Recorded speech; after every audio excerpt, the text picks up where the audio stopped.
Law and Mediaite. Law and Mediaite. There is a legal or law point of view in what's happening in the news. 5 devices in the building that sends its people. All right, welcome back to Law and Crime Network. 2019 is starting off with a bang of trial cases, but I'm also looking at a bang in the world of politics. We have Mediaite great Colby Hall with us. Colby, I am looking at an article on my screen. I'm not sure if I can even believe it. I'm confounded. I'm dumbfounded. I'm amazed. 'Tis the season to be jolly. But yet I see here incoming GOP Senator Mitt Romney launches 2019 with scathing is the word used, I'm reading it word for word, op-ed rebuking Trump. That is referring to President Trump, and that's from the Washington Post. Colby, where media meets the law, media meets politics, nobody does it better than you. What is happening? Well, it's good to see you. Happy New Year. Thanks. Always great to see you, Bob. Senator like Mitt Romney is no stranger to the sort of public eye, and he's about to be sort of inducted as the junior senator of Utah, and he enters D.C. with a huge splash by publishing a scathing rebuke of President Trump in the Washington Post op-ed section. As you can see here, he says the president shapes the public character of the nation. Trump's character falls short. And he goes on in this sort of long, it's sort of an intro into what Romney expects to do in D.C., but he shot sort of it's a clear broadside on the Trump administration and letting D.C. know that he's not just going to be one of Trump's lackeys. He went so far as to say December was Trump's administration went into deep dissent, which was a remarkable turn of events for it's not strange to see an elected official give broadsides to a sitting president, but for someone from their own party, someone who was previously aligned, it's a development that will, it's only going to be fun to follow as it develops over the next week or so. Yeah, Colby, I'm curious because here's a guy, a lot of people say that the Republican establishment will come out against Trump because of that strong base, that 30 to 40% that they are so fearful of. But here you've got a guy not coming out of office where most of the Republicans tend to say something, but coming into office. So he must not see a political risk to that. And also, what was Trump's reaction? Well, Trump comes from the school, the Roy Cohn school of hit back 10 times harder than you got hit. And so he's known for hitting back on Twitter, and he did not ignore this. This became cable news fodder this morning, and we know the president loves to watch cable news in the morning, and so he obviously caught that, and he tweeted back the following. I think we have the graphic here. Here we go with Mitt Romney, but so fast. Is he going to be like Jeff Flake?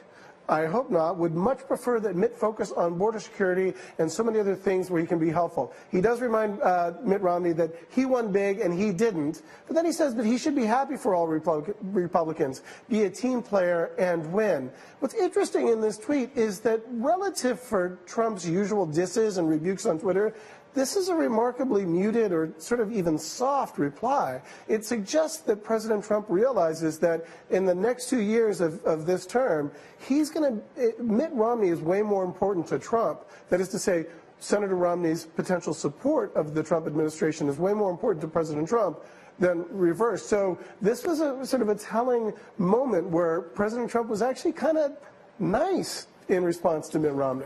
Colby, one more question. If you remember back in the early days of this administration, I recall those graphics of Mitt Romney going to his golf club and they're going to dinner, and there was all this idea that he may be in the administration. Could be a little bad blood there, no? Well, there was a lot of talk that perhaps Trump, sort of held.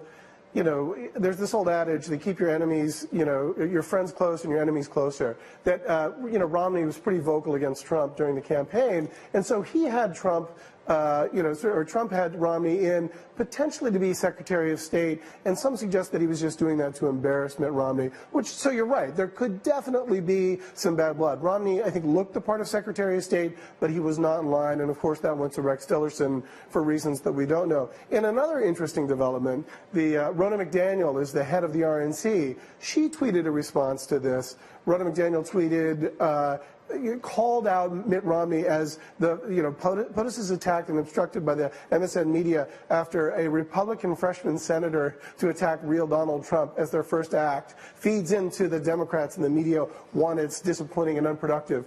It's, it's hilarious that she would go after Mitt Romney, who is otherwise known as Uncle Mitt. That's right, the RNC chairman, Ronna McDaniel, is actually Mitt Romney's niece. So she was put in a really tough spot right there. There is this sort of GOP on GOP battle. She had to pick sides, and who did she align with? This was an act of fealty or loyalty towards President Trump and saying, sorry, Uncle Mitt, I have to do my job. I've got President Trump back. So it'll be an interesting holiday at the Romney house with Ronna McDaniel and Uncle Mitt talking about this battle. Well, let me, from the media point of view, I've seen some kinks in the armor a little bit. Even Fox, I think we did a hit earlier back in 2018, towards the end of 18, where they started questioning stuff with regard to the immigration policy. Is this the beginning? Is this a watershed moment where somebody's standing up, coming in there saying, I really don't care about your base. I don't care about any fear of you. I'm coming in here having won an election. I got 6 years of a term. Can he start to turn hearts and minds of other Republicans? Well, we've been saying that this could be a watershed moment for pretty much 2 years now. And, this president, even before he was in the world of politics, Donald Trump lived in the world. He was the most comfortable person in the world of chaos. He played with loans, he played with debt, he played with bankruptcy, and yet he always survived. So, people have been saying that this is the tipping point of the end of the Trump presidency, or at least in the support of the GOP, but we still haven't seen it. So your guess is as good as mine. I suspect that he's going to keep going. Wow. Colby Hall, listen, Mediaite, I love what you guys do. I always love having you on as a guest. This is really a dramatic, break and departure from the typical Republican decorum so far in the first 2 years of this presidency, Colby. And with a now Democratic Congress coming into play, these could be the little ingredients that start to make it's going to be tough on Trump's stew. I don't know. That's exactly right. That's exactly right, Bob. Thank you for having me. Yeah, always a pleasure, Colby. Thanks so much. Happy New Year.